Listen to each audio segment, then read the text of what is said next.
لما البلدوزر بيوفي. فاكرين عرض توتال الكوارتز ال 5000 بالفلتر؟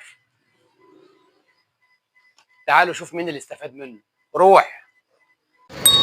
السلام عليكم حبايبنا ومتابعينا الكرام. اليوم جات لنا عربية نيسان سنترا 2015 على العرض بتاع النت توتال ال 5000 بالفلتر. ودينا زي ما بنوعد العميل بتاعنا، ادينا بنطلع الفلاتر الهواء وفلاتر التكييف، وكمان هننضف له العربية من الداخل والخارج بالهواء. ده غير كمان المكنة اللي انتوا شايفينها دي، شوفوها بعد ما نخلص بإذن الله هيحصل فيها ايه. خليكم متابعينا وهتشوفوا التغيير وقولوا لنا ايه رأيكم. السلام عليكم.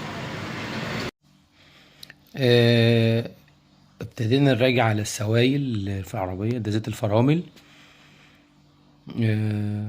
بقول للعميل وده مية المساحات ما فيهاش مية اصلا،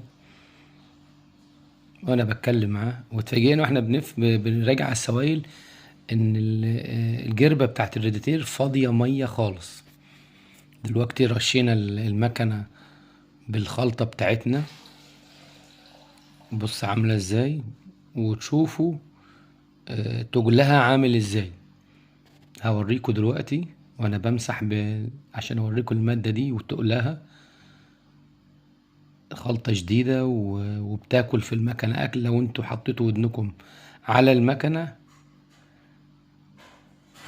وادي المكنة بعد ما خلصت، ما شاء الله ما شاء الله، فرق السما من الارض. طبعا المكنة رجعت كأنها جديدة خالص.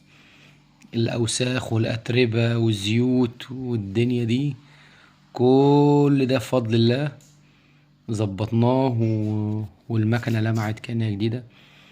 العميل نفسه انبهر الحمد لله بفضل الله سبحانه وتعالى على شغلنا، وما كانش مصدق اللي هيحصل يعني.